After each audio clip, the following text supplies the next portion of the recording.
going to be 74 in a few weeks. But she mentioned, and I just immediately resonated with her comment, that when she was younger, and I mean all through childhood until I was in college, I mean, and there was nothing to do for girls, absolutely nothing. So in terms of sports, so we did have PE, and that was kind of it. But even in PE, it was half-court basketball. Everything was kind of regressed or modified to make it like safe for whatever people thought was appropriate for young ladies or young girls at that time. And I don't really ever remember questioning it or thinking about it.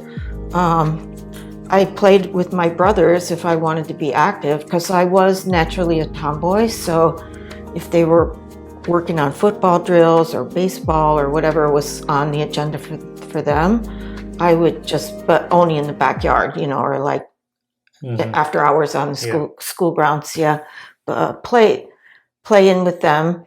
Even wrestling, one of my brothers went into that when he was in junior high and high school. But I mean, except for just fooling around like that, we really didn't have any opportunities. And the whole mindset of the culture and the landscape was so different that I think it's very difficult now for people to even tap into the worldview and the mindset that people had then. But what really shifted things for me, if you can just like fast forward over my whole childhood, which didn't have any active pastimes or, you know, disciplined team sports or anything like that. I was in my early 20s. I was in my first career job, and I had a colleague who had just graduated from university with a PE degree. And what was your degree? My degree was in mechanical engineering. Okay. So, so again, I mean, to just try and imagine. So at that time, running, which we kind of take for granted as like a very common fitness modality where people could just go out and jog a few miles or power walk or something. Nobody was doing that. And this is in the early 70s. Guys or girls? No, I mean, or maybe just a few. It was just sort of starting to get traction as a thing that people might do, but it was still sort of weird and eccentric. And I remember, like, if you were out running, people would often look like to see if somebody was coming after you. Like, why would you run if you didn't have a good reason to, like, if you weren't running away from a pursuant or something? Anyway, but my colleague encouraged me to take up running and to begin entering local competitions, 5Ks and 10Ks. And so she mapped out this whole course of action for me as far as like doing sprints on the track, running miles, building up endurance. And she was around your age? Yeah, we were the exact same age, and just peaking in a certain time. And she had all this training, and she wanted me to give it a go. And I thought it was a cool idea, and so we started working together, and it was just for fun. But again, to underline just like how different the world was then. Like when I started taking running seriously, I had to buy boys' gym shoes. There were no shoes for women. There was no clothing for women, which is just like so incredible to think about now, because if you just go on Amazon or go in any department store, Gymshark, a lot of brand names. I mean, half or more of the merchandise now is targeted at women. Yeah. But then there was like zero. So it was just like gym shorts, tube socks, boys' shoes, T-shirts. I mean, it was just, anyway. But that's how utterly different the universe was at that time. And back then, did people have a general idea for just health? Was that something people thought about? Yeah. Longevity, health, or they just kind of went through the motions of life? No, I don't think it was in the zeitgeist of the culture at all. And I think it was when I was in maybe 8th or ninth grade, 13, 14, 15, somewhere in there, President Kennedy, and this was during the Cold War, he kind of put it out there, like, Americans, you guys you need to get in shape. There's that video where he talks about kids back then. It's become a popular video where kids back then, all these different metrics they could hit, how many pull-ups, how many push-ups. Really? Yeah. Was that his video? Yeah. Yeah, I'm not familiar with it. It was his speech. I'll show it to you, but it's a very interesting speech because it's like kids today aren't even a fraction of the fitness that kids were back then. Yeah, but I think he was comparing American kids to Europeans and particularly Russians, who was like our arch enemies in that time. So, but I remember my dad and I went up to the high school track sometime after Kennedy had put this message out there, and we were going to run one lap, a quarter mile around the track. Neither of us could do it. So we could like mix walking and jogging, but and my dad was a relatively young man, and he thought of himself as being in good shape, but neither of us could get around the track once at a jog. So it was starting from that. Yeah. And then I forgot about it until I had this friend. Yeah. I know we kind of jumped to your early 20s, but one time frame I really like to hit on is that time frame from when you're leaving the house to become independent. Yeah. So 18 to 20. Do you remember what did you have ideas of what you wanted to be? Did you have grand thoughts, or is it kind of like, yeah, I did. High school's over? Yeah, now no. What? Well, okay, I grew up with a passion for animals. I loved horses, dogs, cats. I mean, everything. Birds, especially wild birds. And I wanted to be a veterinarian. Now, again, different world than now. And my parents were very supportive. And they always said you can be whatever you want. But as a matter of fact, that wasn't correct. But they actually had me they arranged for me to meet and interview with some men, because that's all that was working in the field at the time, veterinarians, to find out like what kind of academics did I need, where should I apply to college and stuff like that. But 100% the message that I got from the men who were veterinarians was you will never be accepted. No college will train you, because they think you're just going to get married and the training's wasted because you won't work. And so they save the spots that are available in the school for men who are the breadwinners. And was that the mindset in most fields probably back then? Well, yes. Yes, but I think because of the Cold War, when I finally did settle, and this was because I had some direction later on after high school to go into engineering, and the company I was working for paid my tuition. It's like, we need all the bodies and brains we can get, because we've got this arch enemy. We're always like weaponizing, and anyway, it was just yeah. But so I got some direction when I finally did choose a career, but my early desire to be a veterinarian was completely thwarted. So, and again, I think we didn't challenge it. Nobody, I mean, even though my parents took the initiative to arrange these interviews, they accepted what they were told, and I did too.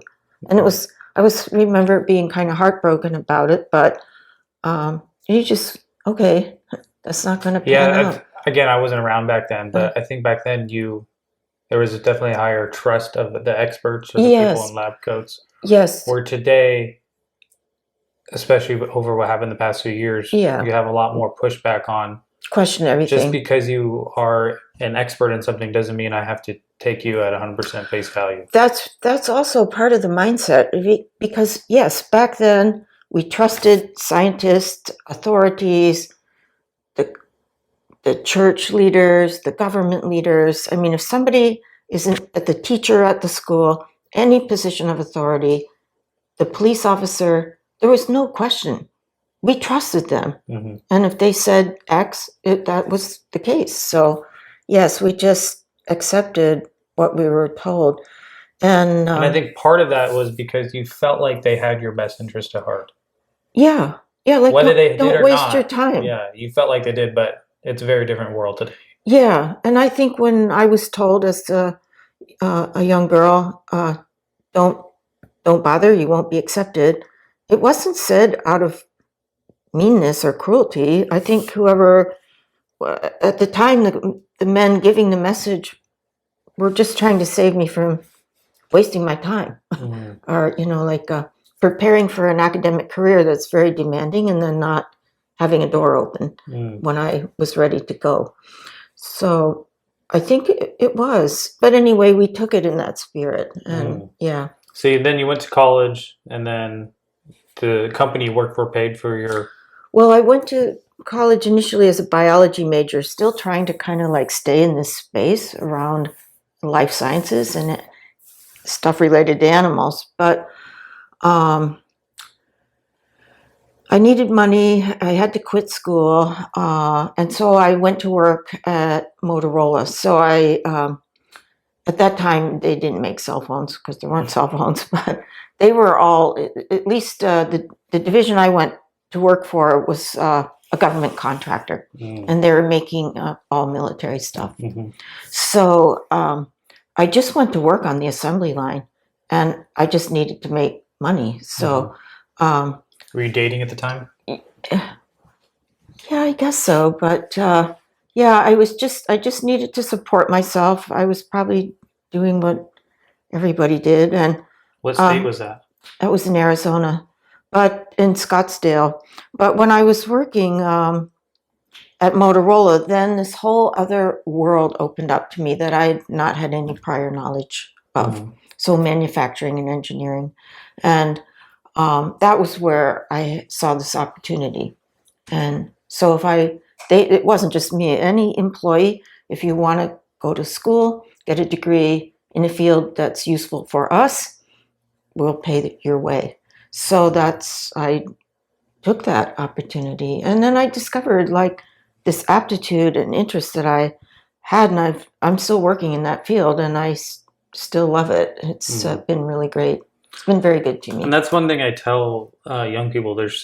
Young people seem to be struggling a lot these days. Yeah. I don't know if that's every generation has that, or if it's a higher propensity of people this generation versus other generation. I don't know.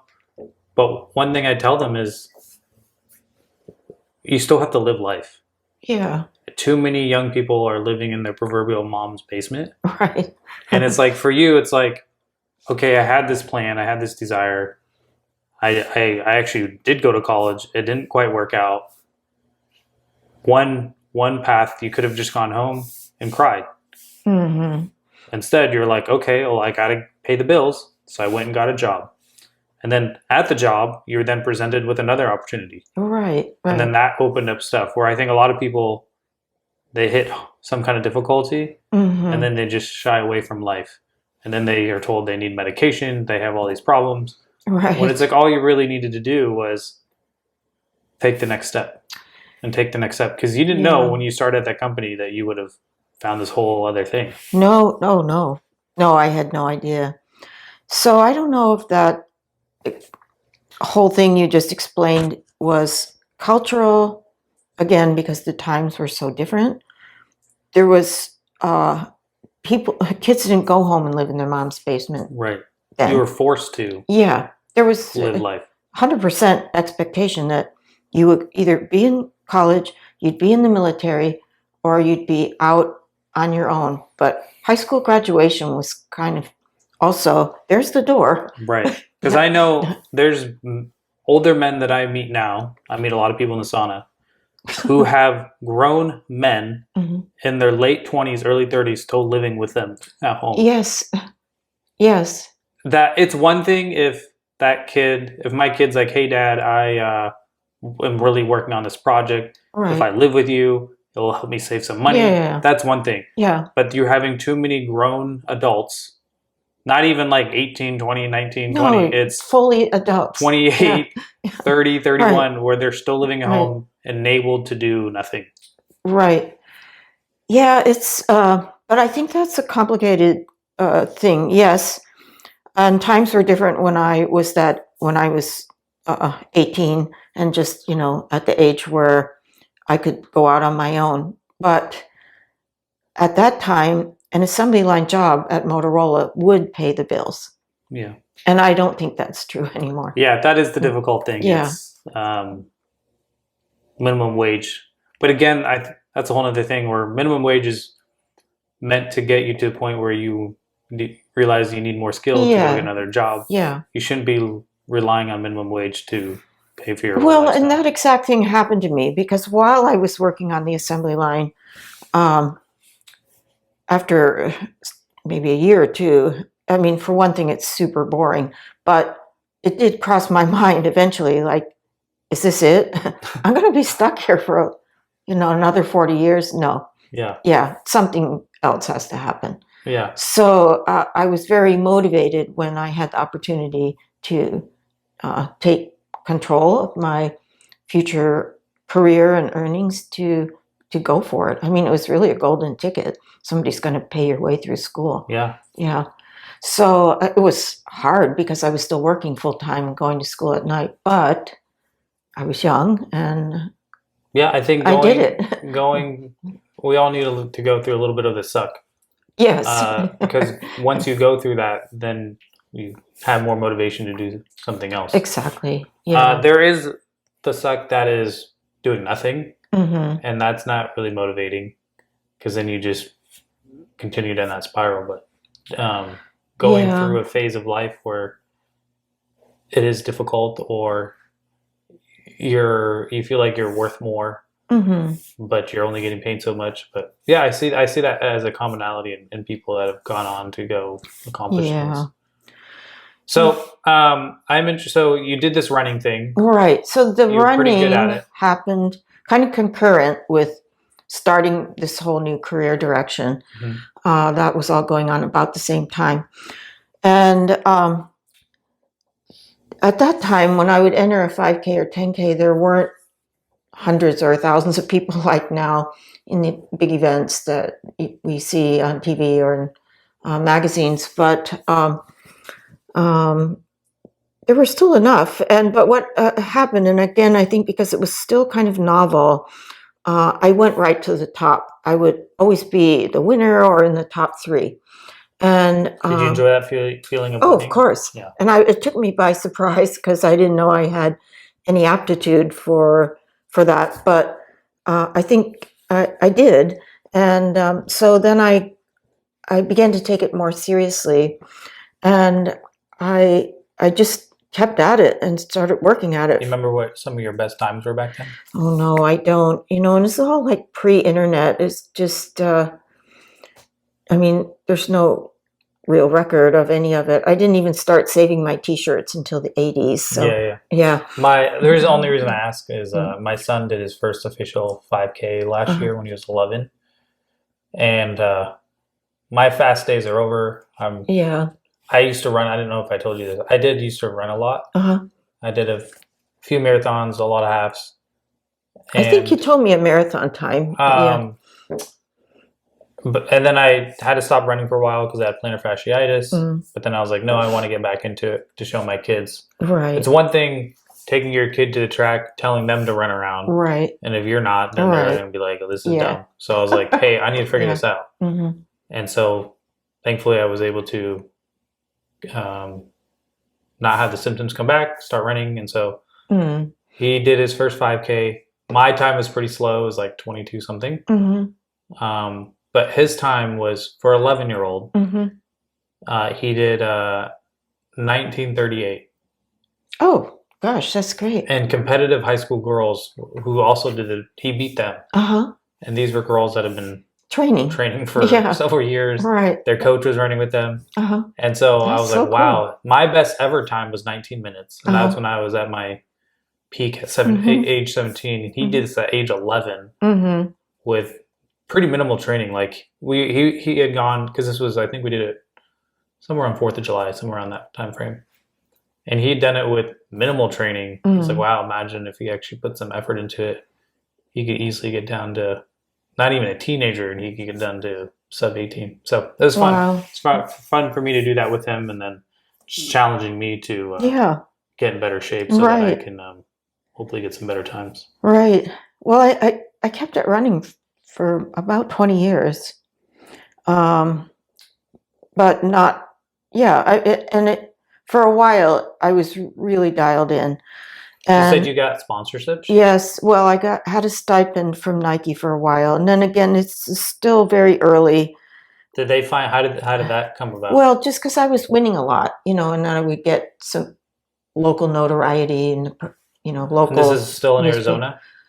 Newspapers, yeah. So they began bringing out a line of like shoes and clothing and stuff for women. So they needed somebody to wear it. So yeah, but that definitely leveled things up, and the intensity of my training.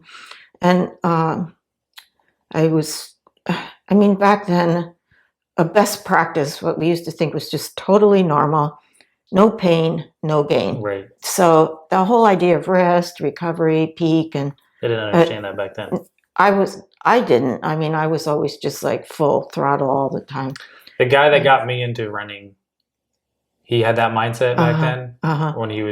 When I was running with him, it was every day, 100%. Yeah. And you're like, now knowing what I know, it's like you actually never go 100%. If you do, it's maybe once a week. Yeah. And then maybe it's like 80 or 90% if you're doing a wind sprint day or something. But right. We just know so much more now about physiology and nutrition and mindset and all of that. But so for 20 years, so you did it all the way into my 40s. Yeah, but not at that level. Right. Not at that level. And maybe 5 years or so after my heydays did not last long. As soon as there were more women in the mix, I kind of dropped out of the like 1% down to like the 5%. Yeah.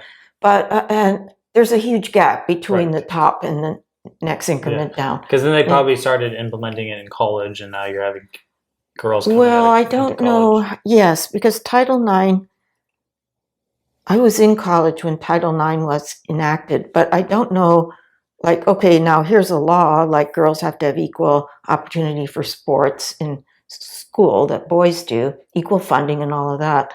But between the law passing and the implementation, and when you actually see girls coming out the other end who have had the benefit of that, I don't think it was those girls. I just think there were more talented women who noticed, like, this is cool, or maybe they had run track in college or something, and they were just, but I needed to dial it back anyway because I had other stuff going on with family and work and so on. We'll get into resistance training later, but was that a thing back then that you ever thought about, or was most of your training just running specific? No, it was just running and specific. You went from miles to 5Ks, and then what made you get more into the longer distances? Yeah, well, I think because of my physiology and my VO2 max and just the way I operate as an athlete, that the half marathon and the marathon were my better distances. I wasn't the shorter distances, 5K and 10K, are not sprints, but they're much more like that than a long slog like a marathon. And you don't remember or a half. Your times from those longer ones? Yes, I was in the 2 hours and 20 minutes range for the marathon. 2:20 for a marathon? Yeah. That is fantastic. Which is just, but now it's like nothing. Well, that's still 2:20. Yeah. Anyone who can break 3 hours is pretty impressive. And then if you break 2:30, that's... Yeah, but sort of still in the no pain, no gain mindset. So your halves would have been like 110? I don't know if you can do the math like that. Yeah, the halves are faster than half. So you were like because you don't run out of glycogen in a half marathon. That's kind of the whole thing with the marathon, is that last 6 miles. That's the only part that's hard, assuming you've trained properly. Anybody can run 20 miles if they... Yeah. Isn't that interesting how the wall... Yeah. Because I probably will never do a marathon again. but having done one and then now learning more about what is that wall, which is it's just how much fuel your liver can store. I always thought it was a mental thing, but then I realized like no, it's an actual energy thing. Well, there's probably a big mental aspect because we've all been told about it, but when you physiologically experience it, it's not just in your mind. When I said anybody can run a marathon, I mean anybody in normal good health if they put in the time and train. Yes. I mean, anybody can run 20 miles. Yes. It's the last Correct. 6. I agree. If there were 20-mile races, it'd be very different than the 26 miles. Yeah. So that's where I think the grind, the extra hard work, training your body to start burning fat as a fuel and not, because you're all out of carbs. Right. So, the normal fuel your body uses, so coming back to your comment about the half, I mean, it's just a completely different event because you don't have that stress on your body. Did you ever run longer distance than that? No. My brother-in-law, he went from, because I used to run in middle school and he was a soccer player. He was like 10, 15 years older than me, 10-ish. And one time he ran with me and he was like, this is dumb. Why would anyone run for the sake of running? And then he kind of played soccer in his late 20s just for fun. And I guess he realized like, this isn't fun anymore. Yeah. So he picked up running and then he went from a mile to 5K to a half to a marathon. Now he does the 100Ks and the 100 miles and the 24 hours. Right. Yeah. And I think it's cool, but at the same time, I think there's a price to pay. For sure. For that. And I'm curious to hear your thought on this. Yeah. Okay. So I have thoughts on it, but for me, that was never an attraction. And I had a colleague, rewind maybe about 30 years, I had a coworker who was an ultramarathoner. And I mean, it's beyond me. I mean, the things I was doing, I thought, this is already like so hard. I just don't understand it at all. And my sister does triathlons, another thing I don't understand. Like, it's just, you're out there beating yourself up for basically a whole day, right? Swimming in freezing cold water, and you got to get out and ride your bike for 25 miles and then run a marathon or some. It's just like, why? And I've pit crewed for my sister, and followed her around with the car and helping her swap out gear. She gave it up just recently, and she's, 69 or 70. And because of her knees, but she was doing it until very recently.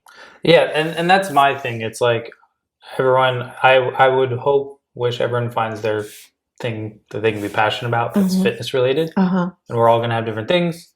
But just, I think not everyone counts the cost of whatever they're doing. Like, there's a guy at the gym, he's 83, 84 at LA Fitness, and he was a power lifter. And I'll talk to him, and he's like, yeah, thinking back on it, I wish I wouldn't have done that because it destroys your body. There was a price to pay to lift heavy weight for as long as I did. Because now he's still there, which is amazing in and of itself. But like the pain that he's in now. He came up in the no pain, no gain era like I did. And he was probably overtrained like crazy. So, and I had hip replacement surgery on my left hip in 2023 in July.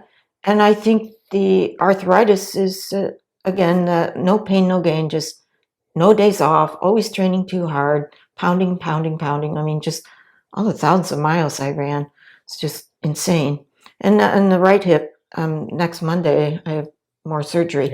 So yes, there's a cost and wear and tear. Eventually the body will make you pay that. So here's my philosophy on running now.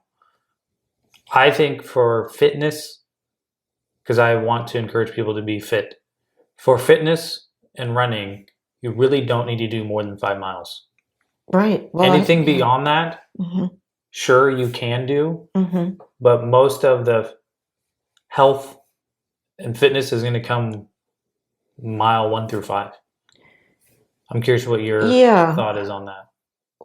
If you're going to pick running as a modality. All right. Well, I spent about 6 years teaching yoga in a studio up in Arlington. We're going to get to your yoga story. All right. But just when I was in that role, so my students come through the door. Now I'm the person with authority and knowledge. So now again, yoga teachers, stay in your lane. I mean, you know what you know. But I had this deep background in running. So when my middle-aged women come in and they're talking about running and they're training for marathons or whatever, and I say, if you're over 40, don't run. Just don't. You can go out. I mean, the fitness benefits are great, but just go out and power walk or put on a 20-pound vest and go out and power walk. Yes. Yeah, I think you can get all the benefits of running just by walking really fast. I said, challenge yourself to go 4 miles an hour. I think you'll be surprised at how difficult it is. And it'll be as good for you as running, as far as the cardiovascular, the mental clarity, and all that great stuff you get from running. But you won't be, your spine, your hips, your knees, the whole powertrain will hold up for a lot longer. And maybe I will adjust my ideas in running as I get older. Well, it's women. Yeah. As they come into menopause, they start losing bone mass. Right. So I think women have different physiological challenges in midlife than men. But and in the yoga studio, most of the people I would be talking to about running were women. I mean, it's mostly women who practice. So, but that's kind of my take. And I don't know what I would say to a guy, but my ultra marathon friend, we're still friends on Instagram. I see him every single day. And I've often told him he should think about scaling back. Yeah, telling something like that, though, because I tell my brother all the time. He's really stubborn. I mean, and he's like, there's a particular race that's in the desert. I forget what it's called, like the Bad 100 or something. I'm sure that's an accurate name. And he's like, well, it's lottery, so it's not even based off of skill. It's you have to put your name in the hat, and then if you, it's like harder to do that than it is the Boston. Boston, you have a higher chance of getting into than this one particular race. And again, I understand everyone has their own passions and desires, but as you get older,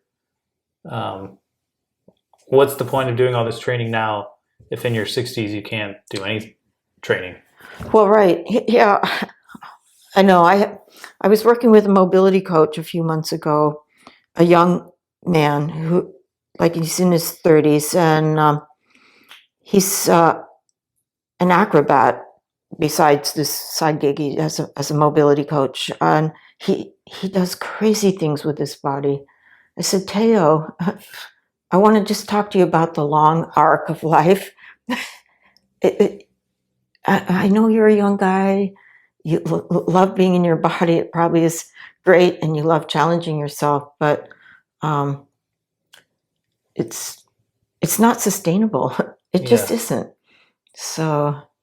And we need voices like that. Most of the population isn't even into fitness. So half the conversation is, can we get more of the people into fitness? Yeah. And then there's a small minority of people that are overfit. And then you have to dial it back to them. And be like, hey, I know you ran 100 miles this week.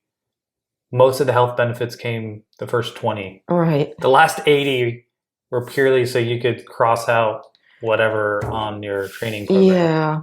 Yeah. Right.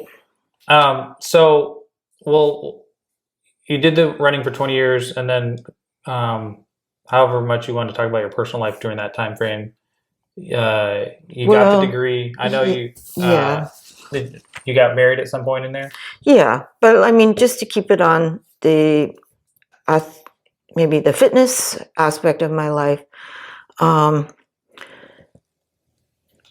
got into bicycle racing I don't remember exactly when, but I was training a lot on my bike. And so on Saturday, I used to go out with a group called Fit But Not Macho. And they would ride 100 miles basically as fast as possible. And it was like, now we're in the Seattle area. So this is in your 30s?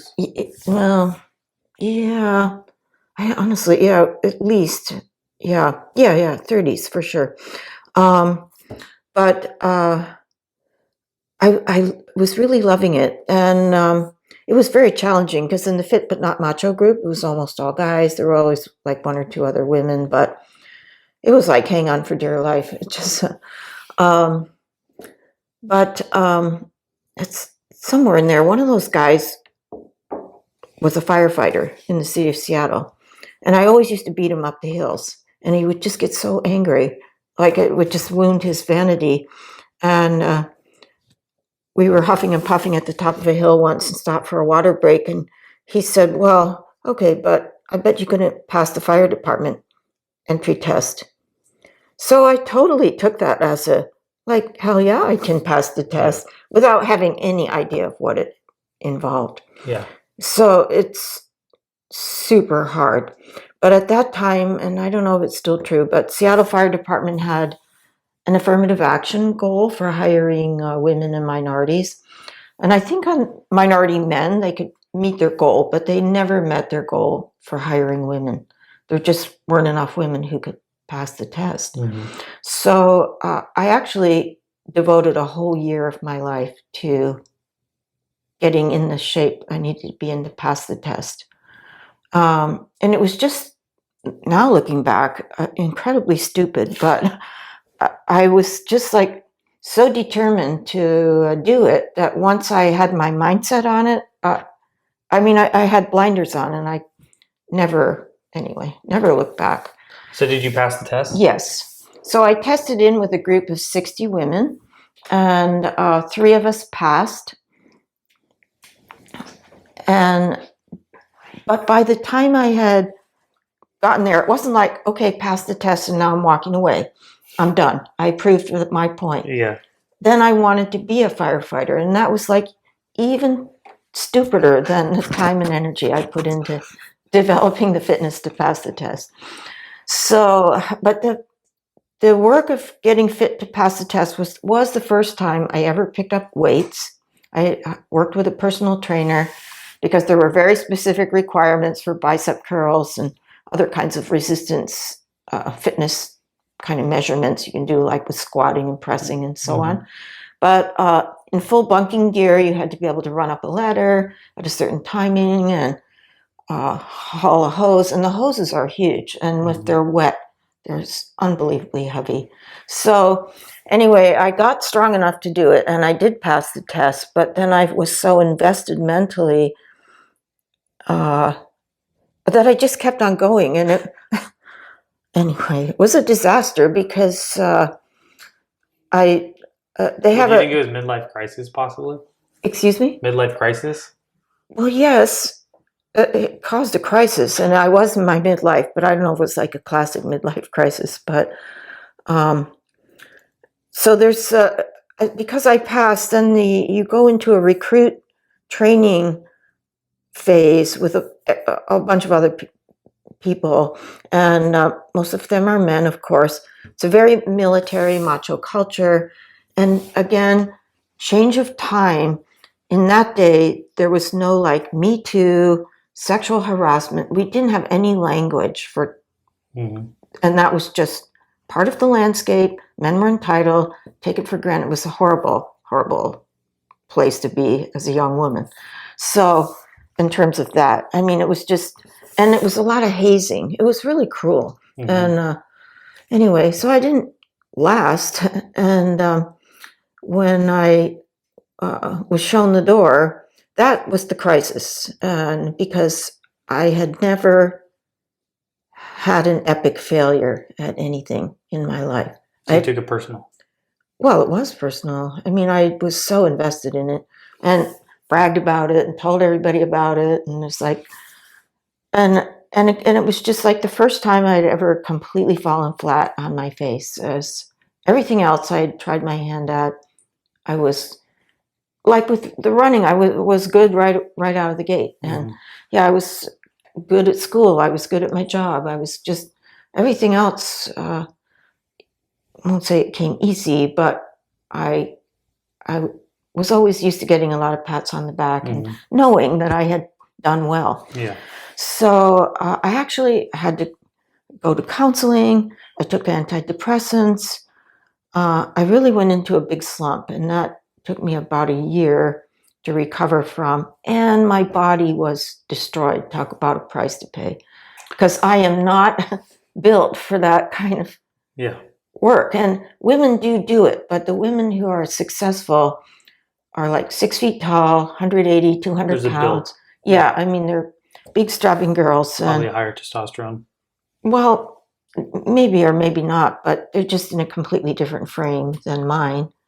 I only weigh 110, so it's just like, no way. I mean, I just destroyed my back, my shoulders, everything was just...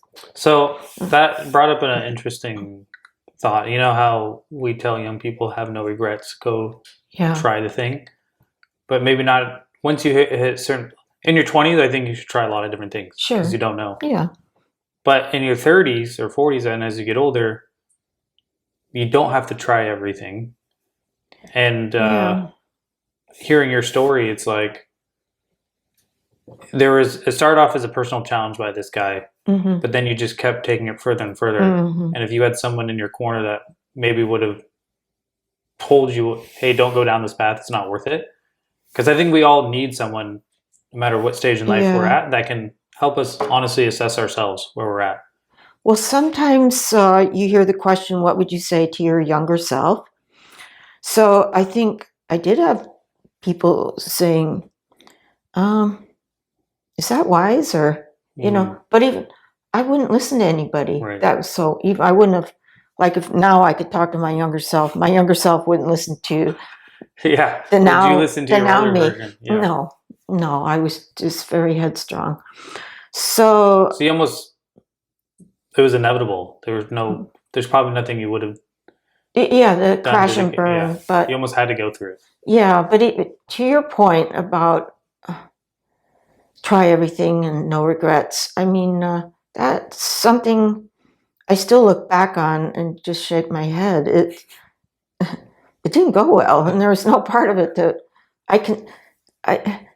I mean, sometimes bad things happen, and there's ultimately a good outcome that leaves you even better than you were before, and I can speak to that as we go along here, but because to where I am like right now today, but just isolating that episode and trying to see the good that came out of it, I still can't see. It was a big misdirection, and I still regret it. So, but also in there, now another like coworker at some point after I was like sort of licking my wounds from that experience, because I had to take a leave from my job to do it. So I went back to work, and a coworker said, you know, you should take up rowing because it's a sport you can do sitting down. Right? And there was also the suggestion in there to try yoga to rehab, so to stay active. And yoga wasn't like a big thing back then. No, not at all. Still, it was still kind of exotic and weird, but I did get into rowing, and because I was bringing this incredible fitness to my initial You have a good engine. Yes, and I had just come out of my fire department experience, so I was very strong, had tremendous endurance, everything. Did you have the same physique you have now? I was much bigger. In fact, when I was training for the fire department, this is how stupid I was, or just, I don't know. I would measure my neck. I was measuring my biceps because I was going for big. Yeah. And in fact, there was a very sharp line going back to the fire department training. Right up until that guy challenged me to pass the test, I was running and training for the Goodwill Games. Ted Turner, TV entrepreneur from the past, he used to sponsor these Olympic-like international competitions. And the year I was training, it was going to be in Seattle. And there was a marathon that was going to go start and end in Husky Stadium. So I was putting in the miles for that. I was very skinny, just like a typical runner's build, super lanky, just like all ready to go because I needed a qualifying time to do it. And I was right on target. And then when I hired the personal trainer to start working with me for the fire department, that guy said, you can do this or you can do this. Yeah, you can't be good at both. No, he said you're going to need to bulk up, a whole different body to get strong enough for the fire department. So the running, if you're serious about passing the test, running, it's got to go. So I quit. I've never gone back to it, actually. So I still get thousands of steps in every day. I'm a big believer in that, but I never went back to running. So anyway, I brought this fitness into rowing, and I sat down with a coach on a rowing ergometer at Green Lake in the boathouse. And what decade is this? Early 90s. And I just blew her mind. I just had to row 10,000 meters in a certain time, and I don't remember the time now. But she just said, I just need to get you in a boat and teach you how to row, and then we're going to get you in the boat. So I rowed competitively for, 10 years, maybe. Wow. Yeah. And I was in this great crew, master's crew, and we went to nationals twice and went to worlds once. So that was a lot of fun. But also in there is when I did start doing yoga, and the rowing had to go by the wayside. Again, it's just like the time. You just can't keep all the balls in the air. And in that period, my mom had been diagnosed with terminal cancer, and we had her come and live with us. And she just needed a lot of care. Mm-hmm. And I needed to be at home as much as possible. So just had to shift priorities. But I was like, now I'm out of team sports, competitive sports completely. And without any real direction in fitness, but just starting to practice yoga. I think around that time, YouTube, internet, all that stuff started being real and useful.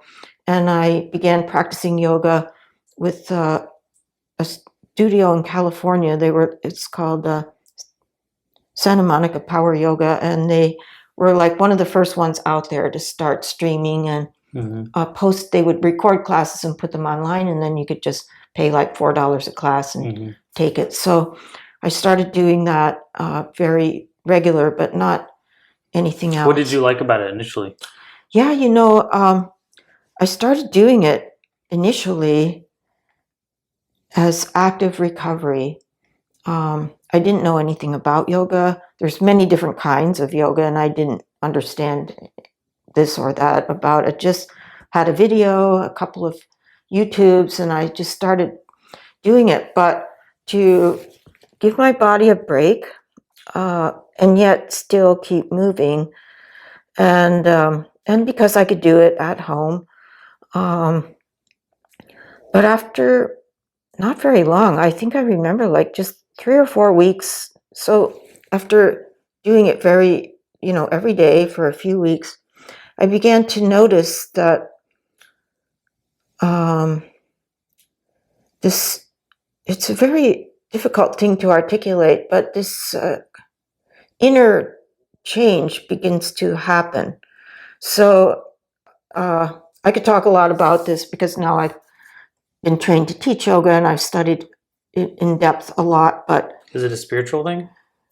I know some people do it for spiritual. Yeah, and I think when you really understand the true intent of yoga, I came into it as an exercise modality, and I think most people do. They come to the studio because they want to lose weight or they want to get more flexible, but they're coming at it as a mode of exercise.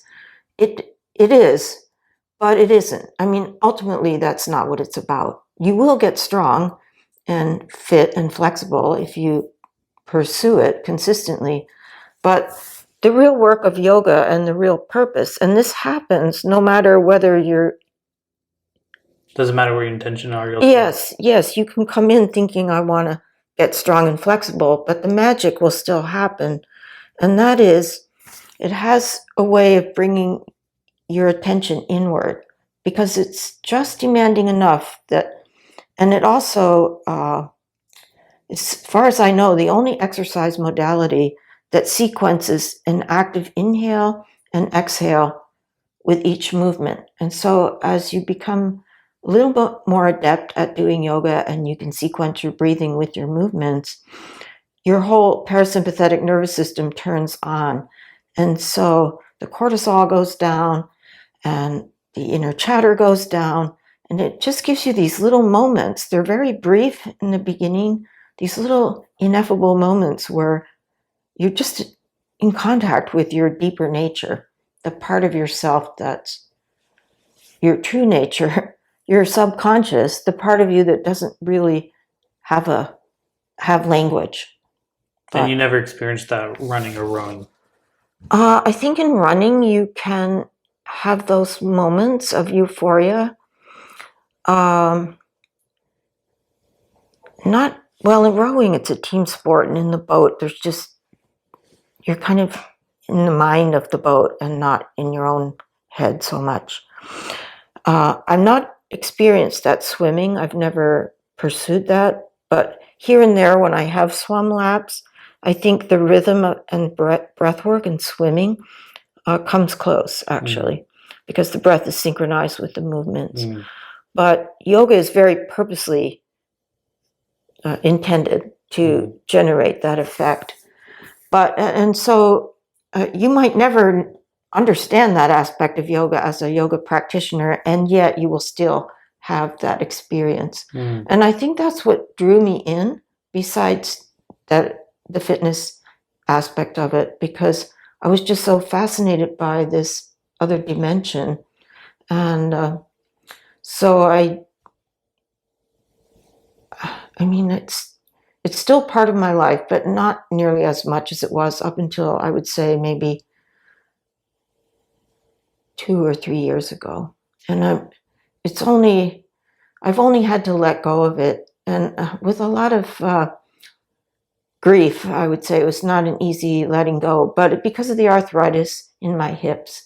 So when losing the mobility in my hips, plus the extreme discomfort of just moving, made yoga just not really so would you a happy experience. Would you still recommend it to people if they 100%? I think everybody should do it. I would, everybody. And I mean, even if you're in a wheelchair, if you're disabled, no matter your age, even me, I'm just saying I've stepped back from it, but I think there's still so much benefit to doing it. And to my point about, it's really not about the pose, it's not about the exercise, it's about this other thing that happens. So even with an imperfect body, an imperfect ability to do the poses, it's just the effort of doing it with intention and that breath will, I mean, everybody can get some benefit from it. Yeah, I have some questions that we'll talk about fitness at the end, but yeah, continue. Yeah, so, well, I just went on a yoga retreat, it was a fitness retreat that included yoga in December. So I spent 2 weeks doing a lot of yoga. And all last summer I was still teaching and practice. Local? In Arlington, yeah. No, it's still part of my identity, but because it's just been uncomfortable with my arthritis, that I've kind of shifted my identity and my mode. Now I just think of myself as a gym rat, primarily a gym girl, mostly, and not so much as a yoga practitioner. Yeah. So let's get into the gym part phase of your fitness. Yeah. So so the amount of muscle you have now, have you had that before? No, and I was just looking back actually at I have an active Instagram account, and I was just looking back at some of my posts from a couple years ago, actually going back to kind of middle of 2022. I decided to take myself to the gym, and it was a completely foreign territory. So just when I mentioned that I hired a personal trainer to train for the fire department, that guy came to my home and we did all the work out at my house. So the gym was a place that I had never had any contact with. And so when you come in as a newcomer, you just look at all the stuff and it's like, whoa, it looks very intimidating and people are working out and here's some TRX stuff and here's some bars and weights and machines. You just don't know. So because I didn't know anything about it, and I was frustrated with yoga, or with myself in yoga, I hired a personal trainer to give me some guidance. And when I look at my Instagram posts from that part of my life in 2022, I was fit, but I didn't have any definition. I was very lean, so I'm just, like in some of the posts, I'm just wearing a sport bra and some leggings or shorts. I mean, you can see all my ribs, you can see my abs, but I mean, I'm still very lean and limber, but not like buff or defined at all. Yeah, muscular. So I brought my yoga body into the gym, and the guy who was working with me was great. I had hip replacement surgery, was already on my schedule for about 6 months out. And he just started working with me sort of in a prehab way. He could see I had a lot of difficulty moving through certain planes of motion because of my arthritis. And he structured my workouts. He just was very smart about how to work with me and start getting me strong in the right ways to be more fit and strong overall, but in particular, so I could come out of hip replacement surgery with a good outcome. Yeah, and it was great. So I still have a personal trainer. And I'm still doing that work, but I had my hip replacement surgery, and I was on my yoga mat not 24 hours after surgery. I came home. I never had any discomfort. 6 hours, you check in at 6 a.m. I was back at home here at 11 a.m. After major surgery. I felt fine. I got up the next morning and got on my yoga mat. And I've got Instagram posts. But I put my legs up on a stability ball and I'm doing abs and just starting to explore my new joint, my new body. And 2 days later, I was back in the gym. Wow. Yeah, working with my trainer. And everything, of course, is modified. I'm on crutches, but doing lat pull downs, rows, and a lot of upper body stuff, of course. But just that with the right guidance and, kind of intelligent direction, I was kind of back better than ever within maybe 6 weeks. It was just really amazing. And no downtime at all. How does one gain muscle? Yeah, well, I think it's just really simple. You have to pick up heavy weight. Okay, lift heavy weights. Anything else? What's heavy for a girl? Well, how does a girl know what's heavy? All right. Well, heavy is heavy for you.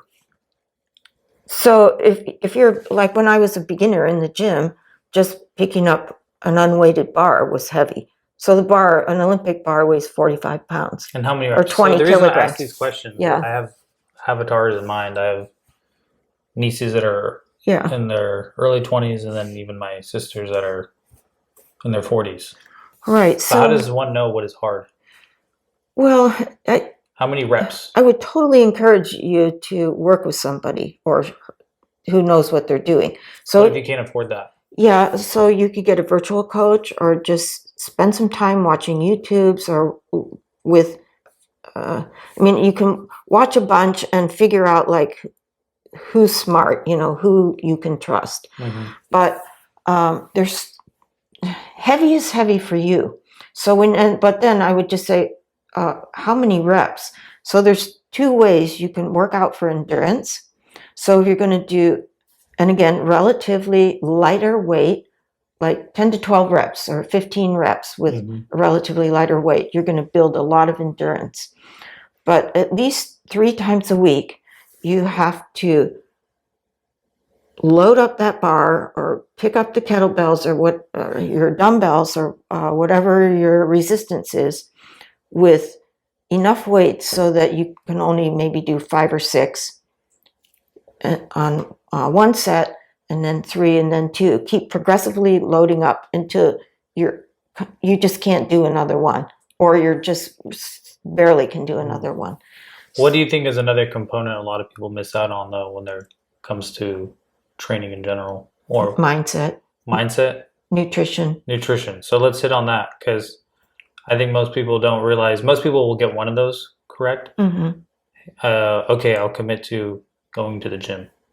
But then it's like, I think a lot of people, they're so worried about calories, and there is a time and place for that, but they'll sacrifice their calories, which then sacrifices their protein intake. Yeah, well, how much protein? Especially people like me, for example, if you're coming out of a background where cardio training was the main thing you were doing, you are thinking about calories. But once you start putting muscle on your body turns into a furnace. Muscle takes a lot of calories. So, I mean, I think a lot of women that are doing cardio and they're in calorie deficit or restriction all the time, they're thinking about 12 to 1,500 calories a day, which is nothing. Mm-hmm. So, but if you want to maintain or lose, that is kind of where you need to be. But once you start lifting, I'm not going to say you can eat whatever you want. That's never going to be true. But in terms of calories, you can eat a lot. Mm-hmm. I would say 2,000 to 3,000 calories a day. And ensuring you're getting enough protein. Yes, but it has to be very clean eating. Mm-hmm. So when I say eat whatever you want, I don't mean you can't eat tons of processed foods and junk food and stuff. Of course not, never. But you can eat a lot. And then your thinking kind of shifts away from calories in terms of number of calories per day to macros. So I'm eating this much fat, this many carbs, this much protein. But in terms of like those 3 components of food, fat, protein, and carbohydrates. So to build muscle, you need about 2 grams of protein per pound of body weight. And I mean, I'm not an expert and I have no training in nutrition, so I'm just quoting what is the current thinking that's out there right now. And also another reason why I like talking to older people, it's older than myself, is you don't live in some fantasy world, you live in reality. And so it's funny, yesterday I was in the sauna. I don't normally go at 6 p.m. at LA because it's just packed. There's like 15 dudes in there, not very fun. But sometimes I'll throw out a random question just to get guys talking. And it's funny because there's an overweight, I don't care if people are vegan. It doesn't really matter to me what your diet is. But there's an overweight guy in there, and I asked him, if a friend came to you and was 100 pounds overweight, what advice would you give him to lose weight? And his advice was the OMAD diet. Eat once a day, and that was it, and you'll lose weight. And it's yeah, you would lose weight. But then I try to get him to. I was like, well, do you see any downsides to that? And they just haven't thought through the value of muscle. And when a lot of people think about weight loss, what you really want is fat loss. You don't want to lose muscle. So if you're minimizing your calories and you're not exercising and you're not doing all those other things, you will lose weight, but you'll lose a ton of fat plus muscle. And people just don't get enough nuance into it. And then now you have a bunch of overweight guys talking about how to lose weight. It's like, first of all, you guys are all overweight. So you haven't, right. You may have read something, but you haven't actually done the thing. Right. And so that's why I like talking to people that have done the thing. It's like, you have put in the work over 50 plus years now in different modalities. And so the question I wanted to pose to you was, most people aren't going to have enough time or dedication or resources to do a bunch of different exercises or modalities. So what if a woman, busy, active mom, or working, or both, is like, hey, I only have so many minutes in the day, a couple hours a week. Which modality of exercise would you say, this is what you're going to get your most bang for your buck? Would it be 3 hours of yoga a week? Would it be 3 hours of lifting, 3 hours of running? Ideally, if they could do all of them, great. But if they're like, hey, I will only dedicate, most people won't even dedicate 5 hours a week. Right. Well, if you have a job and you're raising a family, it's quite difficult, especially if your kids are at the age where they need to go to soccer games or have got after school stuff. And yes. So with your background of all the things that you've done and where you're at now, what would you recommend to women and men? Yeah, well, you don't need to leave the house, number one. All right. So I would say body weight resistance is a great place to start. And there are plenty of, I have a fitness app on my phone that I've been using for about 9 years. You can do 100% of all the workouts on this app, and it's free. It's called Fit On, at home. And you can put in your filters. So you can say body weight, so no equipment. You can put in the time. So from like 5 minutes to 30 minutes. And none of them are longer than 30 minutes. So you can break down in increments how much time you want to put in. And then they give you like 3 levels of intensity. So let's say you're a beginner. So you just pick beginner. So you put in your filters, and it's every kind of workout you can imagine. So from meditation to kickboxing, I mean, it's just everything. So, and there's all the trainers on Fit App are, they're great. And they're people you would recognize in their specialties. So if they're teaching kickboxing, it's somebody who's like at the top of that field. And the yoga teachers I know of, all of them are great. Pilates, same. So whatever fitness mode you're interested in, they've got you covered. And you can then scope it in by time and intensity. So that's a good place to start. And YouTube, I just can't recommend it enough I just study it for hours a week looking for training ideas and knowledge. But body weight resistance is plenty to start with. And if you can get yourself up to doing like 20 push-ups, military push-ups, wide arms, narrow arms, all the variations you can do with that, squats, lunges. And then if you want to invest a little bit in a little bit of equipment, get a pull-up bar.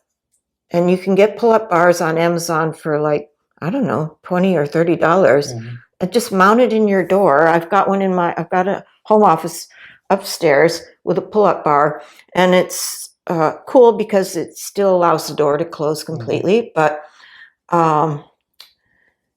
every time I go through my doorway, I get on the bar. So I'm going to say, if you can just hang on the bar, just hold on and hang 20 or 30 seconds, work yourself up to about 2 or 3 minutes, you will not believe the fitness benefits that accrue from doing nothing but hanging on the bar. So when somebody tells me they don't have time, that's not true. They maybe just don't know, or they're not making the priorities. But for sure, a pull-up bar and dead hangs, and kind of side note here, grip strength, which is what you'll get from your dead hangs, but it will just like traction out your whole spine, all of this. I mean, it's just an amazing and super simple exercise. But grip strength is one of the leading indicators of longevity. Mm-hmm. So just get on the pull-up bar and just hang and set a timer. I mean, really do it in a disciplined way. So, and then write it down. And I would say that for everything that you're doing. Keep a fitness journal. On this date, I did this, this, and this for so many minutes, so much weight, and just put all the details down there and keep a record. But if you have the pull-up bar, then of course, you can do scapular pull-ups, not even a full pull-up, right? We're just activating the bottom of the motion, start building some back strength, shoulder strength. It's just like 5 minutes, 2 minutes. These things don't take time, but the benefits. And okay, so I'm kind of getting wound up here, but well, that's kind of the point, because I know that's something you're passionate about. But the thing that happens if you are using an app like FitOn, if you have a pull-up bar, if you can go to Dick's Sporting Goods or just your strip mall fitness shop, get a few dumbbells. What you can begin to do, but what happens is, like, if you make this commitment and you're writing it down, it's I think in the lingo nowadays it's called habit stacking. Just like start one small thing, like just say I'm going to do a FitOn workout 3 times a week. I'm going to dead hang every time I walk under this doorway for 20 seconds. They'll start avoiding that doorway. But I mean, these things will change your life. Like a couple years ago, a yoga teacher in Bellingham that I know said, I'm going to start a meditation group. It's a virtual group. We're just going to meet once a week by Zoom call, but I want you to make a commitment for 5 minutes a day. And I've had it like off and on meditation practice, but I thought, okay, I'm signing up 5 minutes a day. I'm sure I can do that. Well, guess what? I'm still doing it. So it's these little things. Every day, one of my non-negotiables is no matter what else I do, I get down on the floor and do 10 minutes of ab work, sit-ups and crunches and all that.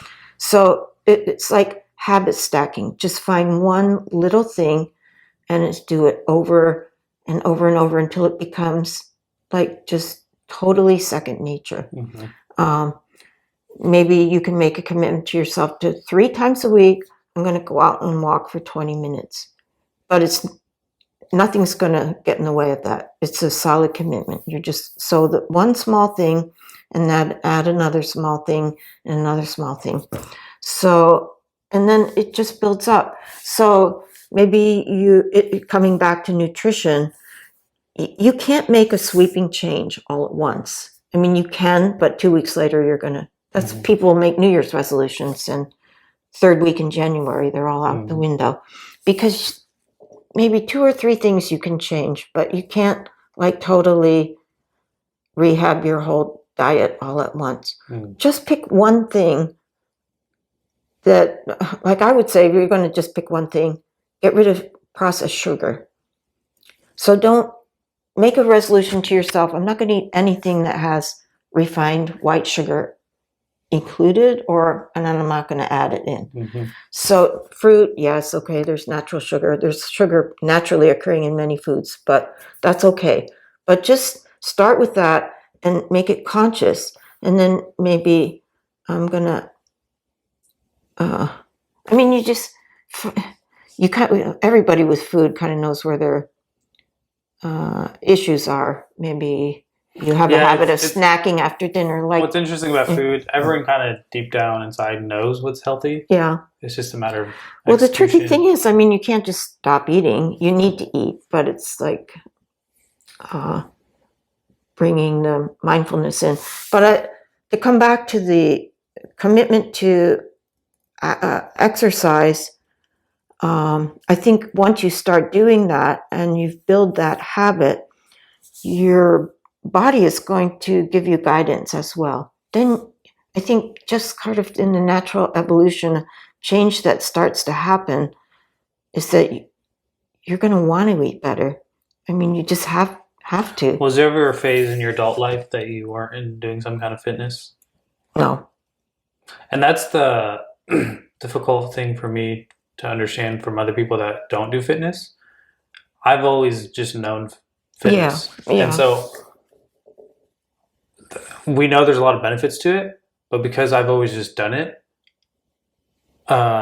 it's hard for me when I have friends that come to me that are like never done fitness. And I'm like, that's weird because it's always been a part of my life. And then they'll start doing it and they're like, oh, I feel this, this, and this. Yeah. It's like, oh, I guess I just always feel that. And so if I don't do something fitness related, it's not even a vanity thing. It's just I feel better if I've either lifted or ran or played with my kids or done something. Like I was sick last week. And so I worked out Monday and I didn't work out. And I worked out Friday kind of. So for 3 days, I didn't do my normal lifting. Part of it I was sick, but then, I just... but a lot of people are missing out, and you kind of hinted towards it. It only, the research says even if you can get 60 minutes a week. It doesn't have to be. You don't have to run a marathon every day. It's because I think some people are scared and they see all the time and effort that you or I've put into it, and they're like, man, I could never, because I try to commit. I did the math. I commit to about 7 hours a week into fitness. Well, that's a lot, and it's a lot more than most people are doing. And so you don't have to do that. No. That's just what I do because A, I enjoy the thing, and then B, I feel better when I do the thing. And but they're saying even if you can commit to 60 minutes of resistance training a week. Well, yes, it doesn't have to be a lot. And if I could just make a recommendation for guidance and sort of inspiration, especially for people that are kind of on the threshold or not sure if they even want to cross the threshold into sort of the fitness journey, but Arnold Schwarzenegger puts out this great newsletter every day. It's called The Pump. You can easily find it. He has a 5-minute podcast that's out there every single day, so it doesn't take up a lot of time, but it's just packed with... He went vegan, which is interesting. Good information, yes. He kind of went into this whole meat is bad. It's like, yeah, but the Arnold competition is just wrapped up this week, which is like this amazing fitness extravaganza with weightlifting. Yeah. And he still looks great. He still works out every day, and he's still a buff guy. And I think he's 74, he's 75. In his 70s, yeah, but if you just listen to his podcast or get the newsletter, it's everything he says has a link or a footnote. Like if he says 2 grams of protein per pound of body weight, you can follow a link to a scientific study that will back it up. It's not just him blowing smoke and saying whatever is kind of like out there right now. Everything he puts in his newsletter for motivation, mindset, nutrition, hydration, sleep, and working out is backed by science. Yeah. And it's all valuable, and it's so condensed. And I just love his stuff. I get so much motivation and information. And every Monday he has a workout that you can do at home. You could do it like starting Monday till the next Monday when the next one comes out. It's a full body workout. So, and he also has an app, but you have to buy it. But and I don't have it. I use this other one that I mentioned a couple times. But his app, and I know because he promotes it, is covers every kind of fitness as well. And it covers you, like if you want to bulk up and get muscular, or if you want to be a runner, whatever your fitness goals are, there's a workout path to follow. So I mean, that kind of guidance, and like you said a while ago, what if you don't have time or the money? I think those are small investments, but they pay back a lot. But Fit-On is free, so I mean. Have you always been? I think another thing that I admire about you is you seem to be a student of life, always willing to learn.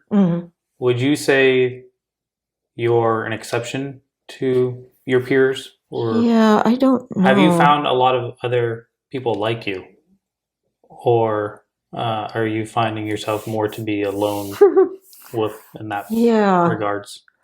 You're like you said, you're in the 1% of your fitness for where you are. And then also just your constant ability, from what I heard from your story, to be willing to change. Like sometimes people, once they find something, they'll never change. Where it's like, I did running, did rowing, did yoga, now I did weightlifting, and just naturally changing as over time. Right. And then, was there something that did you realize at some point, like, hey, if I personally develop, I can change who I am? Was that a conscious choice, or that just kind of been built into your nature?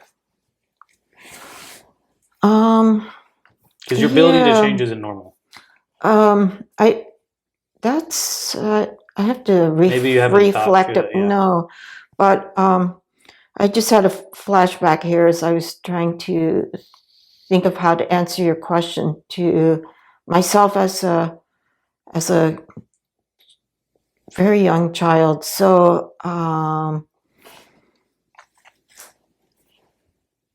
yeah, we moved a lot when I was a kid, so I was always like the new kid, and consequently a bit of a loner. And we lived in suburban areas that had sort of just been newly platted and developed, but there was still a lot of like woods and fields and farmland around. And when I was a child, again, this is because it was a different era. I mean, you could go out in the morning, you could open the front door and let your kid go out and never see them again till dinner time, but nobody worried about where their kids were. So I had a lot of freedom as a child, and I loved to go into the woods and explore, to find streams and study insects and listen to birds and study leaves. And I still have a book that I made when I was probably 6 or 7. I mean, it's adorable, but there are all these like leaves, like oak and beech and maple and all these different trees that were around the area where I grew up, and where I would just note features of the shape. So yes, as a child, I had this sort of studious bent, I guess, and I was curious about the world around me, and I loved to explore. I loved to dig in the dirt and climb trees and just see what I could find. And yeah, I guess so. Maybe that impulse to explore and discover is what has kept me going forward. And I would say, just in this latest incarnation, with transitioning from the yoga studio to the gym, which was not easy, and I wasn't happy about it. I had spent years, practicing and studying, teaching yoga, and it was like my whole identity. And it was I wasn't happy about not being able to do it. It was a crisis, and now I'm not in midlife anymore.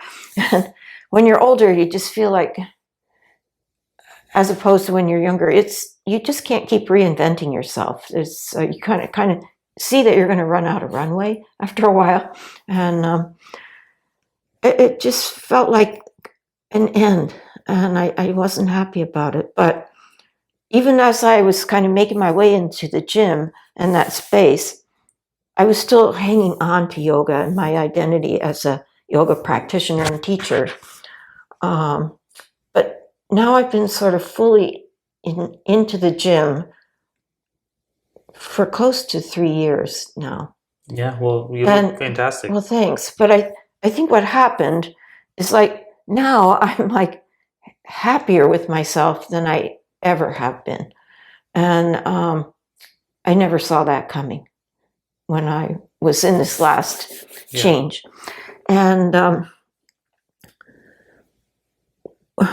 one thing that's new, even though I'm old, is like, and there's a lot of things about getting old that I don't like. But when I hang out with a lot of younger, I mean, women that are sort of in midlife. A lot of my female friends are in their 50s, or they're just newly empty nesters. And I'm in a line dancing group, and that's where most of them are. But we get into a lot of shenanigans together. But it's so common in women in that age group. They're just like, oh, my butt, my thighs, my dress is too tight, or, I mean, they're constantly down on themselves. I mean, it's just, and it's a inner dialogue, and then things they say out loud is just like nonstop. And I think because all of us women have been brainwashed to hold ourselves up against impossible standards of beauty and societal norms. And so these women are now coming into midlife, and maybe they're like the people you were mentioning who have never been fit, but even if they were as younger women or whatever, now, I mean, because they've devoted a lot of their lives to working and raising their families, and they're just, and their bodies are changing because they're going through menopause. It's a very difficult transition. And, but this negativity about their bodies is just nonstop. But I think after my 3 years in the gym, and now when I look at myself, I mean, besides I always like, I could use a facelift, or, I mean, there are definitely areas that I am a little bit unhappy with. But I think for the most part, I look at myself now and think, damn, I look pretty good. So it's getting to a place where I like what I see when I put a video up on Instagram, or I see myself in the mirror. And yesterday, I'm in a pull-up, not a competition, sort of a mutual. This gal I met at a yoga teacher training some years ago, she lives in Florida, but we're both gym rats now. And we came into 2025 saying, I'm going to do 10 pull-ups by July, and starting from 0. And so every day she posts some and I post some. And she's one to like really preen in front of the mirror. And she's only 49, but she's like really likes to flaunt and show off. And so she posted her pull-ups and her little post pull-up like body thing yesterday. So I thought, okay, I posted my pull-ups, and then at the end I wanted to imitate what she had done, so I just got into some silly like, yeah, but it's like, okay, it's a little cringe, to be honest, but I'm proud of the transformation I've been able to make from where I was when I started, even though it wasn't bad either. But yeah, I mean, just getting to this point where I am now, I think the transition's been good, and I really like who I am and where I am right now. Yeah, there's a few, we kind of off camera talked about what experts to trust. We went from a time frame where we kind of stopped trusting some of them. But there are still good ones out there. So one person there's a few, I don't know, have you heard of Dr. Peter Attia? No. If you Google him, you'll see he's in the practical longevity space. There's a space in longevity where they believe that we're going to hit a point where we'll live forever. I'm not in that camp. There's a lot we still don't understand about organic chemistry that we think we will master. Basically become like gods. I'm not in that camp. I'm the camp of Peter Attia, where it's like, hey, there are things that you can control today that will allow you to have a ideally high quality of life for as long as possible. So that's the camp I'm in. I'm not trying to live till I'm 150. Right. Find me people older than 100 that have a high quality of life.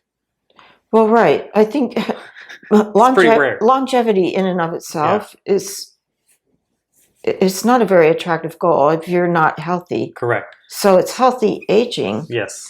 Yeah, and I've kind of gotten a mantra, and again in my Instagram messaging, captioning, and when I'm putting stuff out there, one of my favorite hashtags and messages is age strong. So I think healthy aging is the only thing that's worth pursuing. Right. And that's what I'm more interested in. Yeah. And another person I've been listening to, Dr. Gabriella Lyon. Have you heard of her? No. So I think you'll like her a lot. She wrote a book called Forever Strong. Oh, okay. And she helped me articulate what it is that I'm looking for. And she's more interested in muscle-centric health. And so men and women, but a lot of women, when they think of health and fitness, more of them tend to cardio or yoga and stuff like that. And she's like, hey, there is a place for all that stuff. Sure, right, yeah. But for her, she makes the argument of all the organs in our body, muscle's the one that you have high control over. Right? Your heart, your liver, your skin, all these other things, you can put creams on. It's really difficult to really how do you make your liver stronger? How do you make your eyes stronger? Muscle is one that you can, if you put in the work, you can have a decent size muscle mass. And as you personally attest, muscle mass allows you then to increase your calorie. And then you don't have to worry about calories as much because there's just so much. So she's really helped me honed in, like, you don't have to get into like bodybuilding with steroids, but if you can naturally build your muscles to their peak ability, just the pursuit of that goal is going to help minimize a lot of these other health issues people experience. So she's helped me put value why resistance training is important and all the benefits to exercise. So I think you would appreciate people like that, voices like Peter Tia, Dr. Gabriella, because there a lot of them are in their 40s and 50s now.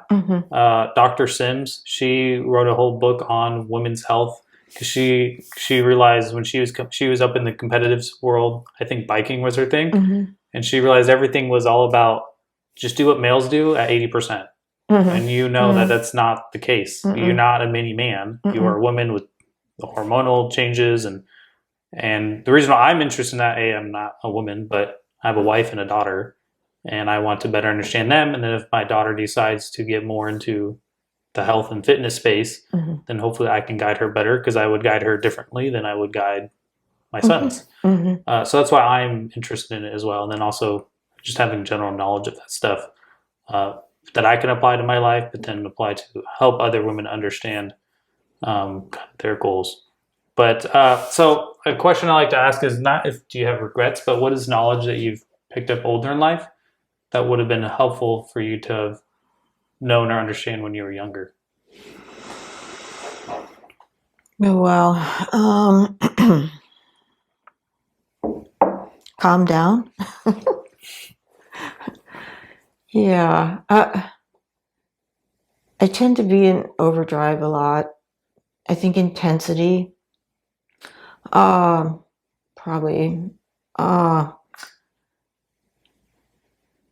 yeah, I've been quite hard on myself, actually. Self-criticism was, and I was just talking about negativity, especially with women, but yeah, if I just to be kinder to myself as when I was younger, for sure. Yeah, and to learn to slow down and relax a little more. I would love to have been better at observing, listening, but all those things require slowing down and not being so type A, so wound up all the time. But yeah, I think now if I could change anything about my younger years, I would make some modifications in those areas. I do two other questions, and then if there's another topic you want to bring up, happy to do so. But the first question you can think about for a minute, because I think it'll be easier to answer the second question. But this podcast is called The Game of Life. And if you can summarize in a paragraph or however long, but to you, life is ... So that's question A. Question B is, you kind of brought this topic up earlier, in the context of beauty. Mm. That is a thing that is, I think, important to a lot of women. And I guess, what are your thoughts on that as you've aged and as you've gotten older? Is it an important topic? Should women put as much time and effort into it they do, or should they embrace more of their natural beauty? I'm curious what your thoughts and ideas, because I know there's a lot you can do aesthetically Right. for it, and again, to each their own. But I'm just curious what your thoughts on that are. Okay, so to the first question, the game of life question, I think, well, the first thought that came to me was to find happiness, but I want to add that the foundation of that, and maybe at the same time, or is finding a way to be useful. So to be of service, to be useful, and leave the world better than you found it. Leave anything, any context where you are in life better than when you found it. So the natural entropy in physics is for things to degrade and run down. And so I think our task as humans is to move the needle the other way, to move things in the other way. So to make things better and to shift the energy or the physical components of wherever you are to a better state. So just to find a way to be useful. And of course, it doesn't have to be epic either. It's sort of like fitness in that way. I mean, the many, many small things that we can do in daily life to make things better, just to give somebody your attention, to be a good listener, to just stop and say hi, to bend down and pat a dog. I mean, there's just a myriad of tiny things. Of course, big things too, if the opportunity comes to you to do something more impactful. But yeah, so to be useful, and that's, I think, the source of finding happiness. And as far as the game of life, so I mean, I could imagine somebody easily saying, "Yeah, but you spend so much time self-centered, working out your physique, and you're working out." Yes, it is. I cannot argue with that point. I'd say my counter to that is in order for me to be a good father and a good husband, there is self-work I have to do so I can be better for my kids. So one could argue, hey man, you said you spend 7 hours on fitness. Right. I do that because that way I can be better. Because those other 7 hours, I could either sleep more, you could watch TV, or hang out on the couch. Yeah. So it's not like, if most people look at their hours in the day, 99% of people aren't going to effectively use every hour. Right. There's a lot of, like, I was talking to a kid the other day in the sauna and asked him how much time he spent on TikTok. It's very interesting how honest people will be with me in the sauna. I can get people to sit down with me without them knowing that we're going to have some crazy conversation, and they'll tell me some stuff that it's like, guys tell me that they cheated on their wife or just whatever. God. Yeah, crazy stuff. But you're just like, oh wow, thanks for sharing. But the kid was like, yeah, I used to spend 4 hours a day on TikTok scrolling. Oh my God. And he's like, and I cut it down to 2 hours. So it's like, people definitely have the time to do things they want to do. Sure. And so to me, 7 hours doesn't even seem that much compared to people that I know that are training for. Well, that's also an answer to people who say, I don't have time to work out. Yeah, but yes, but I think that is an answer to, well, what about all this time you spend on yourself? How is that useful? So you understand that it brings balance to your life and it allows you to be a better parent and a husband. So that's cool. But I mean, now, I don't have kids at home, and but I still feel like it's because my intention when I put a video up almost every single day. I'm always, and I write a caption, I labor over them, but I mean, that might sound petty, but the intention in doing it is to inspire. And well, it's also, I mean, I do it for myself to stay accountable. And it might sound grandiose, but as a matter of fact, people do tell me, either people I know in real life, like, oh, I'm so inspired, or I want to be like you. But people message me too from like everywhere. Mm-hmm. And during the time when I was recovering from my last hip replacement surgery, I had so many people message me and want more information about it. Oh, my mom or myself, I need to have the surgery, or how do you come back? How do you find the motivation? And so there is that. So I'm thinking of myself almost like as an ambassador in a way of inspiring fitness, but also I can work out here at home. I have some equipment out in the garage.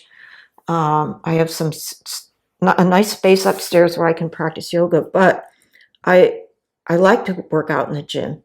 And for me, and when I do yoga, I prefer to be in the studio. It's the community. Yeah, it's huge. And yes, and the community in the gym. Again, I feel like there is a space where you can be useful and inspire. You can help to motivate and lift up your community, the other people you see there every day, and that over time you do build relationships with folks. And I really, really treasure those. And like with the gal in Florida who's we're egging each other on now with pull-ups. I mean, that's just so cool because we're helping one another to be better and to stay on track with our goals for fitness. So I feel like I'm helping her. I know for sure she's helping me. Mm-hmm. Yeah, the community part's huge because so I have friends that don't work out, and I think about my day, and it's like if I work out in the morning, I've already done so much that day. Yeah. I woke up, went to the gym. Not only did I move my body, because people ask, well, isn't that a waste of time? Where it's like, well, I believe our bodies are meant to be moved. Mm-hmm. And so, because when I was growing up, my parents would be like, why do you lift weights? It's like, she was like, my mom's like, I didn't do that when I was a kid. It's like, we also worked on a farm. Well, right. Yeah. So you had to move, right? So really the key is movement. And so I go to the gym, but then there's people there that I interact with. When I go to the gym, I'm generally listening to a podcast. So I'm also learning something engaging. So it's not just about the arm curl, right? But I see people, interact with people, and then I use the sauna. I don't know if you use the sauna. No. I love the sauna. It's great. And now I go in the sauna afterwards. That's like the dessert. And I end up having some engaging conversation with people in the sauna about just get to meet people from all walks of life. And I'm thinking, where else would I be able to do that? Yeah. Where else am I just going to go? You could do it at a coffee shop, but most people aren't there to like socialize with a stranger. So I'm literally like every week I encounter random strangers. And sure, but in the sauna, they're probably not looking at their phone either, are they? Yeah, no, they're not. Yeah. And so every week I get to have some interesting conversation with someone that I wouldn't have elsewise. Right. Or someone that is... And they're just sitting. And now they kind of have the space because they're not doing anything else. Yeah, I mean, some people are on their phone. Yeah. But I've had very fun conversations with people. One guy, he was kind of telling me about his fitness journey.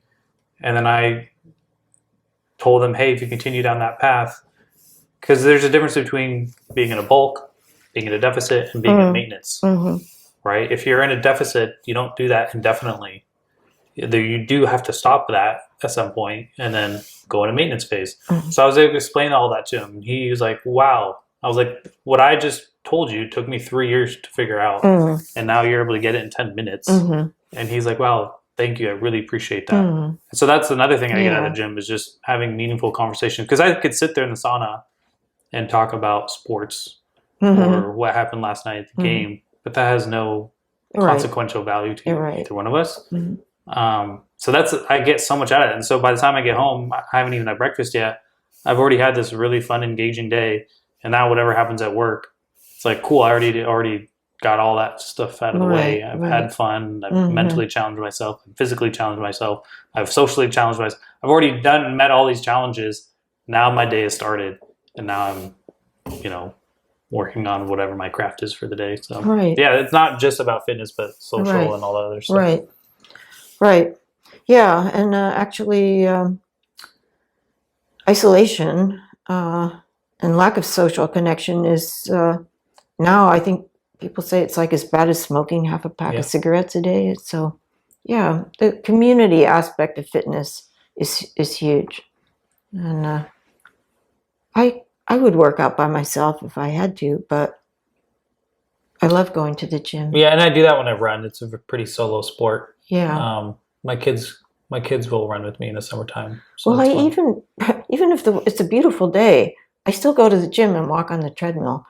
And I know a lot of people think that's crazy because it's nice just go out and take a walk, but I like the energy. I prefer personally. I like if I can, I try to do my cardio outside. Yeah. Do you want to get into the beauty conversation? We don't have to. Oh yeah. Can you remind me the question? Just I know it's important for men. It's if you're into fitness, muscle is a big thing, and looks is somewhat important. But I think for women, beauty is a huge part of it. Right. And I guess your take on just how much value should we put into it? Yes. Versus how much of it is internal. If you do these things, you don't have to worry about it because it kind of takes care of itself. Yeah. Okay. So that I don't know if this is specifically gendered, but I follow a lot of. Well, my whole Instagram feed is fitness related, pretty much. I mean, there's a couple other random things in there, but okay. So I see a lot of midlife women who are doing amazing fitness stuff. They're in phenomenal bodies.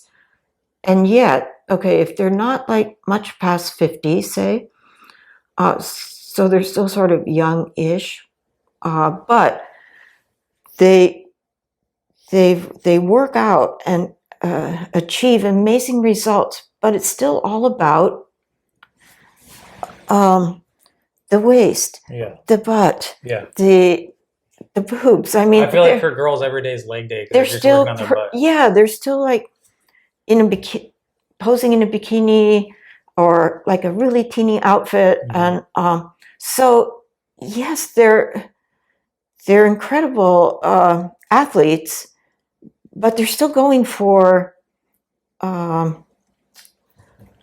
like college girl beauty. It's so you say? I mean, they're still trying to. What I hear you saying is you should grow out of it. You should grow out of it at some point. Well, I'm not saying. I'm never going to say should. You could. That's cool, but I just think it's wrong. I don't want to judge it because they're amazing, but looking hot, I just don't think it's. A pretty shallow goal. I'll just say that's it. But I hate passing judgment on. It's not passing judgment. It's more of just. I think women need to hear other women say that because then they can be like. But these gals have like millions of followers, and I think a lot of women that are in fitness or want to be in fitness or.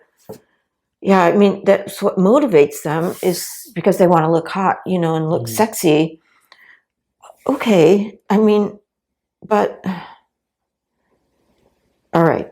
I mean, I wish there was something more. Yeah.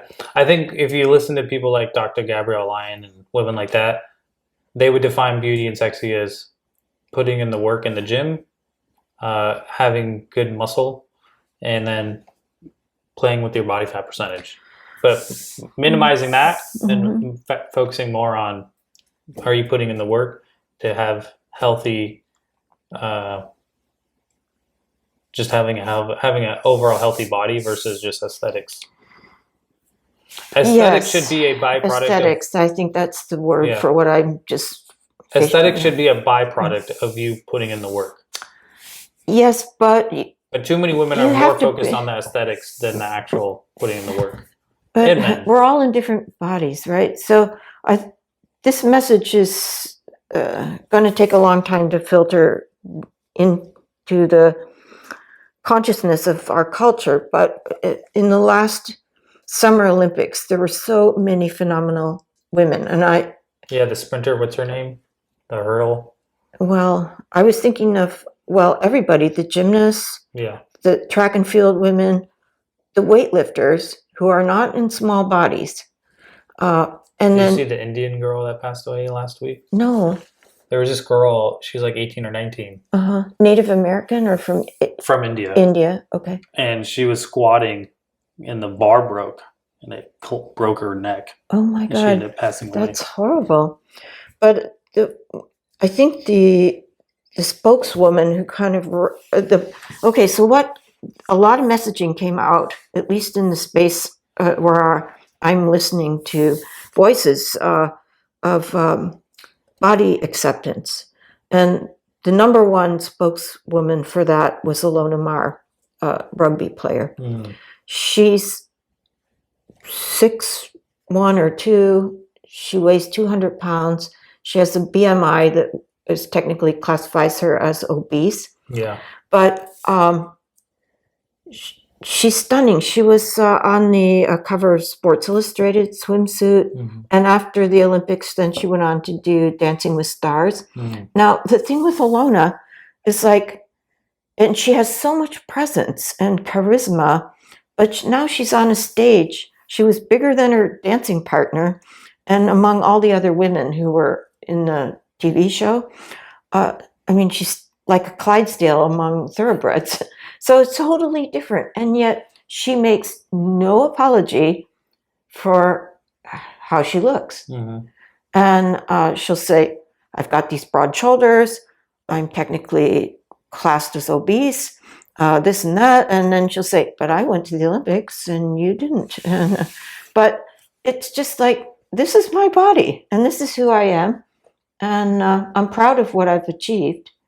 And I wish we could just all embrace and really internalize that message of accepting. So I do agree with that. The other part of it is the reason why your level of fat matters. If there was no negative consequences to having excess fat, then I would say go for it, have at it. But we know scientifically, if you have excess fat, that does cause other health issues. It's a comorbidity, right?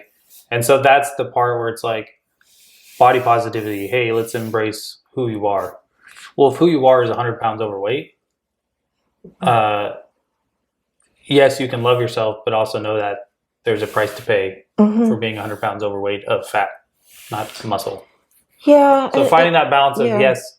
So for example, for me, about 3 years ago, I looked in the mirror and I realized I'm overweight. I weighed myself today. I was 149. And so my heaviest I ever was 173. Oh, wow. And that was just too much fat. Yeah. And so I had to come to a realization, I still loved myself, but not the version that I had become. Right. I could have blamed COVID. There's a lot of things you could have blamed. And so I was I have to do something about this. I don't have to, but I want to, because I know if I continue down this path, it's going to lead to poor outcome, higher risk of health issues. And aesthetically, it'll probably just get worse too. And aesthetically, I didn't like what I looked like. Yeah. So that started a whole journey, and now I am where I am today. But yes, you can accept who you are today, but you can always put some effort and work into it.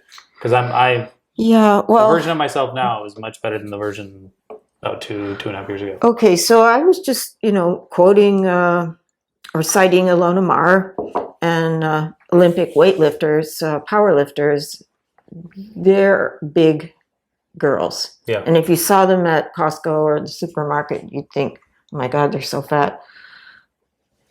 But they're powerful athletes. So I think that person, those people are different than people that are overweight and out of shape. Yeah.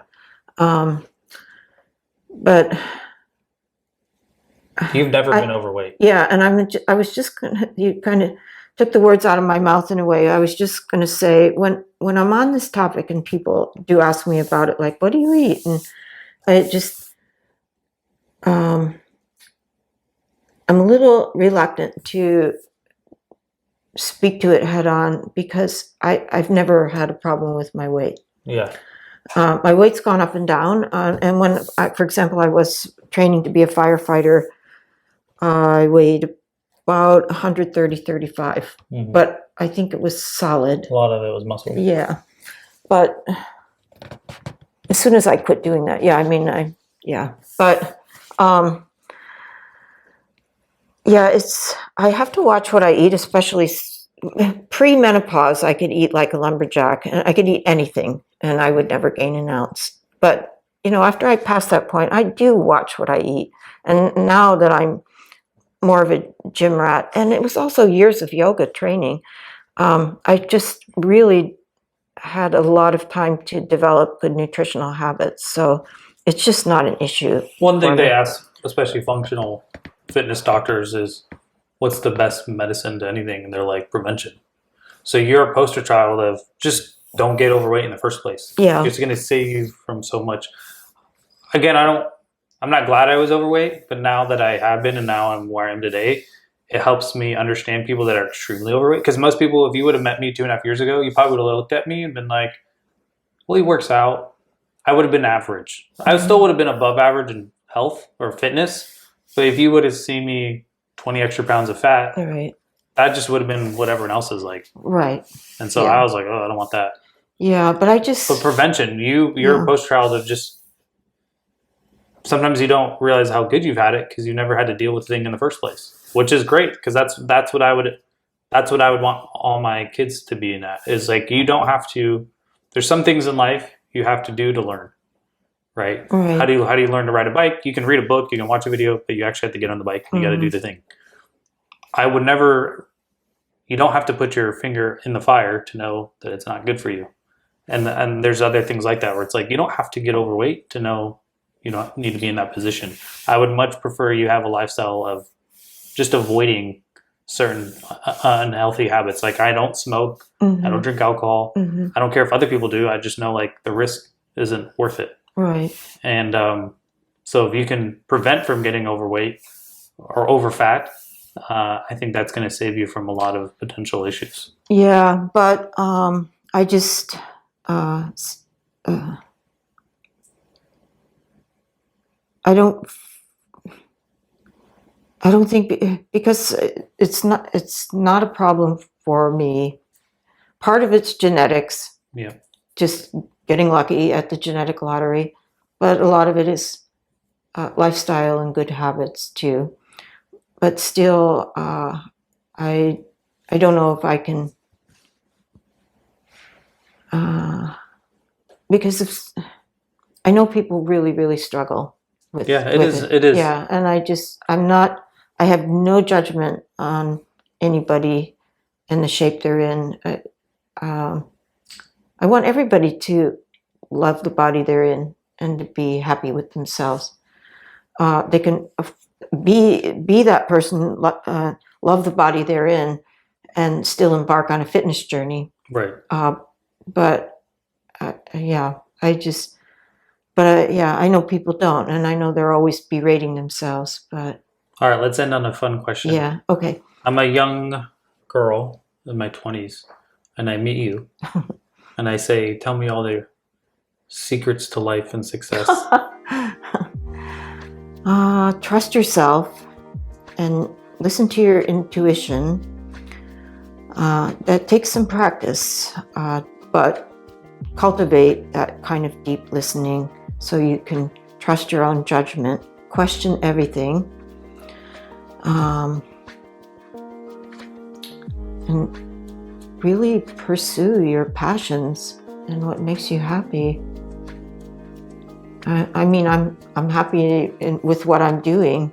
As far as I've been happy with my career, my family life, and where I'm at right now in my fitness journey. That's always been important to me. But maybe you'll be an artist, a musician. Maybe you'll discover the cure for cancer. But whatever your passion is, go for it. I mean, it doesn't have to look like my life, but yeah, that's what I would say.